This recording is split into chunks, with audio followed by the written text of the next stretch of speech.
Witold Gombrowicz es uno de los nombres más importantes de la literatura polaca y argentina. De hecho, si ustedes van a una librería en Argentina y buscan libros de este señor, lo más probable es que les aparezcan en la sección argentina, a pesar de que él es polaco. ¿Por qué sucede eso? Porque este muy importante escritor y dramaturgo pasó más de 2 décadas y desarrolló casi toda su producción en la ciudad de Buenos Aires. Y de eso y más se trata este libro, Extranjero en todas partes, los días argentinos de Witold Gombrowicz, de la escritora Mercedes Halfon, a quien tenemos al otro lado de nuestro Zoom. Mercedes, muy buenos días, ¿cómo estás? Hola, ¿cómo estás? Muchas gracias por la invitación. Bueno, muchas gracias a ti por hacerte el tiempo para contarles a nuestros auditores y auditoras respecto a este libro que está editado en Chile en la estupenda colección Vidas Ajenas de la ediciones UDP.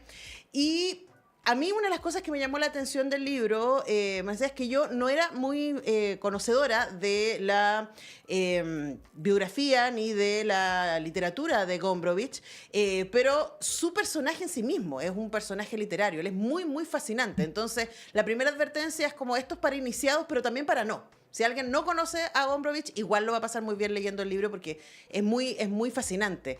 Cuéntanos por tu fascinación personal con este personaje. Ujú.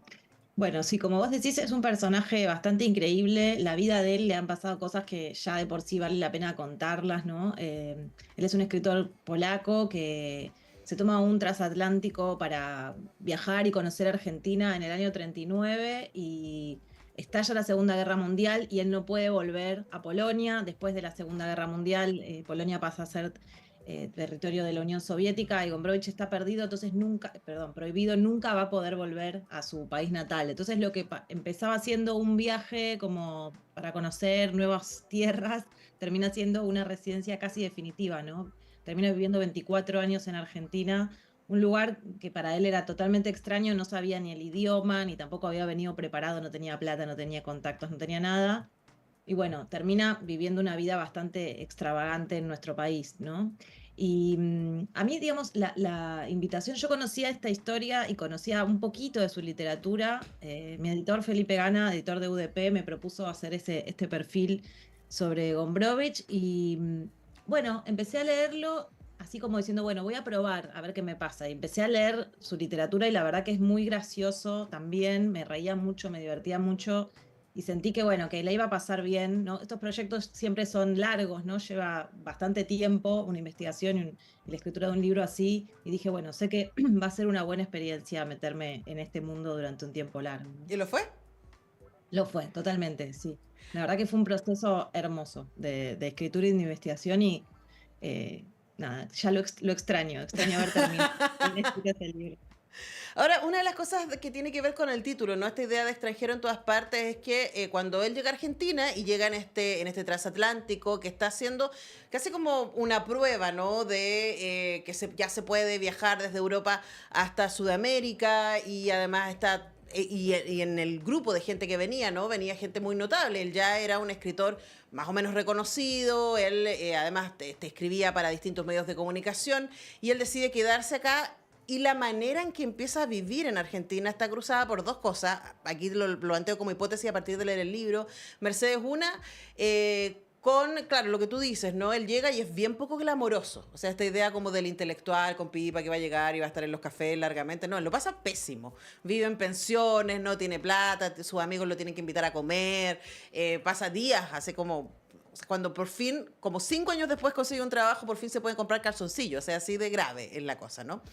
Pero por otro lado, él también abraza esa vida como barrio bajera, diríamos, ¿no? Sí. Y eso es algo que va a estar en su literatura. Hablemos de esa elección, porque en un caso es porque no le queda otra, es una necesidad, pero también él estéticamente escoge esa vida o esa mirada menos sofisticada del ejercicio escritural.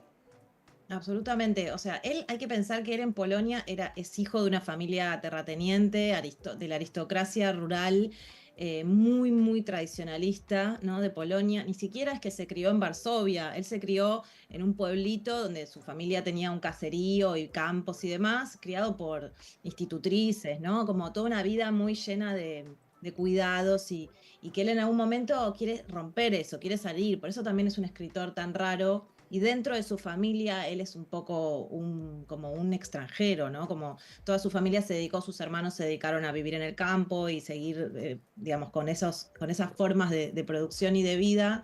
Y él, bueno, se va a Varsovia y empieza a vivir un poco la bohemia de los años 30 en esa ciudad, pero al mismo tiempo tampoco se siente muy cómodo entre los artistas, que en general es gente como más de clase media o de clase baja, ¿no? Y él era un aristócrata. Entonces, por un lado, entre los artistas, él es una especie de eso, de aristócrata, y entre los aristócratas es un gitano, como dice él, ¿no? Entonces, nunca se sentía del todo bien en ningún ambiente. Entonces, el viaje a América y a Argentina para él va a ser como una oportunidad de algún modo de iniciar una vida nueva, ¿no? Él llega acá, tiene 30, ya entrado en los 30, ya había publicado Ferdidur, que había publicado sus obras de teatro, o sea, ya tenía un nombre en Varsovia, pequeño, de vanguardia, pero tenía un nombre y viene acá donde nadie lo conoce, como vos mencionabas, donde vive en pensiones, ha tenido que vivir un año, vivió durmiendo en el piso de un lugar en la provincia de Buenos Aires, no tiene un peso, y todo eso él lo ve como una oportunidad de reinventarse, ¿no? De finalmente sacarse de encima todo ese lastre aristocrático y también vivir una vida de mayor libertad, ¿no? Que en su, digamos, en su ciudad no la podía vivir y acá él se podía, digamos, confundir en otros ámbitos más marginales. Él escribe mucho sobre Retiro, que es un lugar donde están los marineros, donde están, digamos, lugares así, digamos, nocturnos. Le gustaba mucho ir a Retiro o Plaza Constitución o Plaza Flores, que son lugares, digamos, de intercambio de todo tipo de cosas, y él ahí se sentía muy a gusto. Pasan varios años, del 39 al 45, cuando termina la guerra, recién él ahí puede volver a establecer contacto con su familia.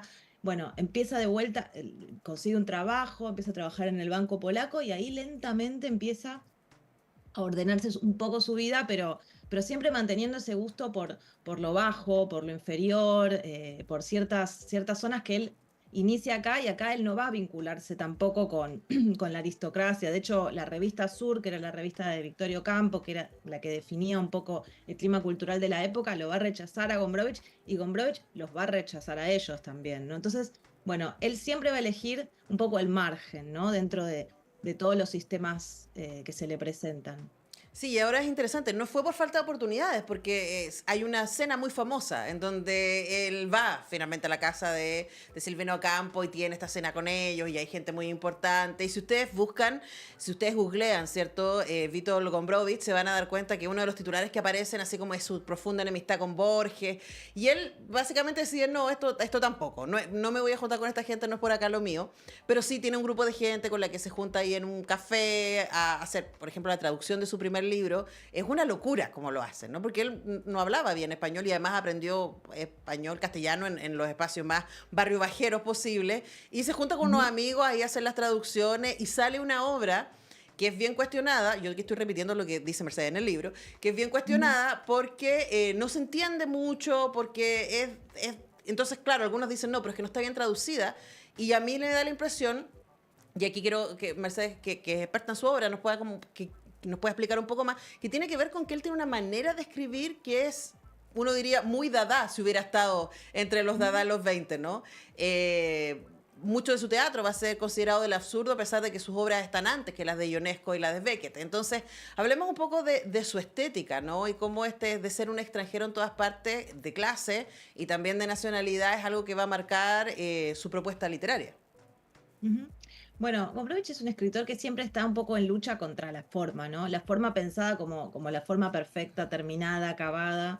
Y todos sus libros, cada uno de ellos es una pequeña lucha particular en términos de lenguaje con respecto a algo, ¿no? Las obras de teatro, como vos decías, tienen esta impronta como transcurren todas en palacios, con reyes, reinas, príncipes, etcétera, pero son todas ridículas, absurdas, o sea, tienen una inspiración muy shakespeariana, si se quiere, pero lo que ocurre después siempre es ridículo y rarísimo. Entonces, ahí es cuando se empieza a decir, bueno, esto parece teatro del absurdo, pero él, digamos, lo que estaba haciendo era parodiando la forma shakespeariana, por así decir. Y después las novelas también van a trabajar en ese sentido. La más conocida es Ferdi Durque, que la historia es un joven de 30 años que lo obligan a volver al colegio secundario y a vivir como si fuera un adolescente, como esto, como ir de vuelta hacia lo inferior como por la fuerza, y él va a estar ahí como rompiendo siempre situaciones, ¿no? En principio esto, en la escuela cómo se va a sentir, después lo mandan a una familia moderna y cómo se va a sentir con los modernos, y después va al campo y también lucha con los del campo. Entonces, es como también, ¿no? Como siempre estar discutiendo ciertas normas y ciertas formas como más propias de cada lenguaje que él desde adentro va a romper. Yo no sé, digamos, el tema de dadaísmo, surrealismo, ¿no? Como uno dice, Gombrowicz es una vanguardia sin nombre, porque sus propuestas son siempre muy personales, pero está en un clima de época. Si uno piensa, él empezó a escribir en los años 30, un poco el clima de la época era el clima de la vanguardia. Él mismo se consideraba un escritor de vanguardia, y cada novela es súper personal. Ferdi Durque, que es la que vos mencionabas, él la publica en Polonia originalmente, arma mucho revuelo, también dicen esto es una porquería, esto es genial, todo tipo de opiniones, de bandos enfrentados.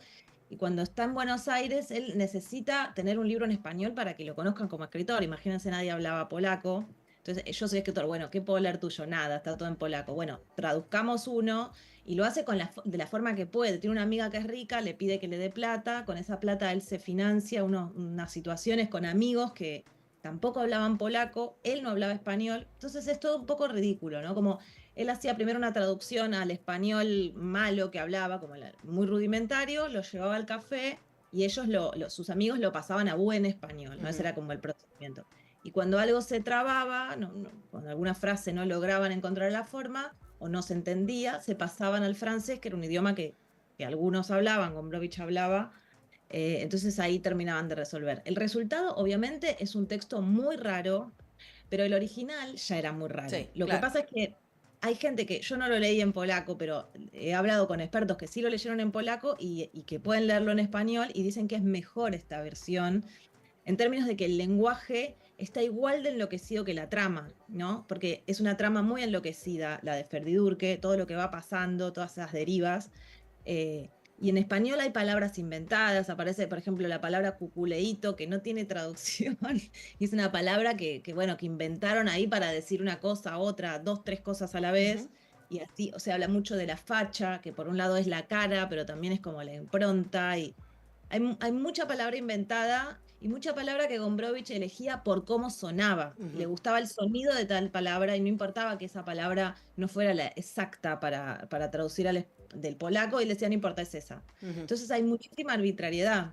Pero Bueno, bueno, justamente eso es lo interesante, me claro, parece, ¿no? y eso es parte del juego. Conversamos con Mercedes Halfón a propósito de este libro que fue pedido y publicado para Chile, Extranjero en todas partes, los días argentinos de Witold Gombrowicz, que salió a finales del año pasado por Ediciones UDP. Mercedes, se me va la entrevista, pero antes de, y aprovechando que estás allá en Buenos Aires, desde acá estamos muy preocupados con lo que está pasando allá, especialmente en términos culturales. Ujú.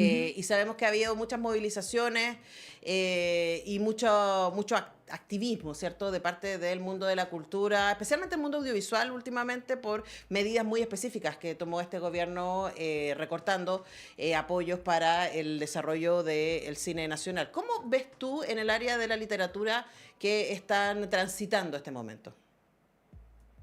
Bueno, las editoriales están muy preocupadas, los libros están carísimos, los libros están incomprables, o sea, el porcentaje de lo que sale un libro con respecto a un salario es abismal, ¿no? Un libro hoy acá, por ejemplo, ese libro quizás salga 20.000 pesos y no sé, digamos, el salario mínimo es de 200.000, o sea, es el 10% de un salario mínimo, es muchísimo. eh, y obviamente las editoriales se han achicado mucho, están publicando lo mínimo. Mucha gente que tenía trabajos en el Estado o que tenía trabajos como docente o como investigador y demás está yendo a la esfera privada. Estamos todos trabajando de dar talleres.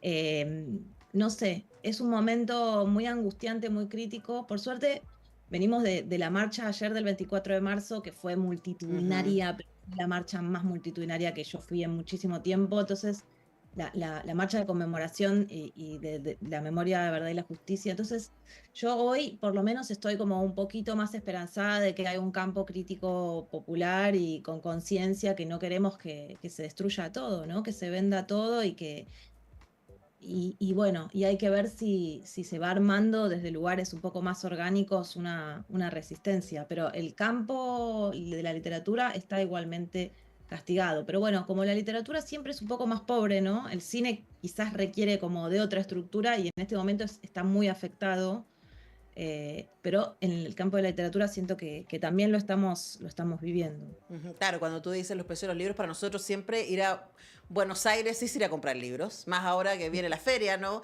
Del libro a partir del 23 de abril. Pero claro, estamos muy atentos porque sin duda Argentina es un faro de cultura en esta zona del mundo. Hemos sido tan alimentados de lo que ustedes hacen y admiramos y queremos tanto. Yo además estudié en Buenos Aires mi doctorado, entonces como que tengo parte de mi corazón porteño y por supuesto miramos con mucha atención y mucha solidaridad desde acá lo que está pasando y ayer efectivamente las imágenes de la marcha por la memoria fueron realmente muy impactantes y también da esta sensación de, ok, no estamos solos, hay mucha gente que está en esa, hay resistencia, así que desde acá les mandamos un tremendo abrazo, Mercedes, y muy atentos a lo que esté sucediendo ya. Bueno, muchísimas gracias. Gracias. Mercedes Halfon desde Buenos Aires, extranjero en todas partes, los días argentinos de Vítor Gombrowicz. Es el libro del que hablábamos, los libros anteriores de Mercedes Halfon, El trabajo de los ojos y Diario Pinchado también están editados en Chile, así que los pueden buscar. De verdad, muy, muy interesante este libro. Nosotros tenemos que ir a la pausa, ya regresamos.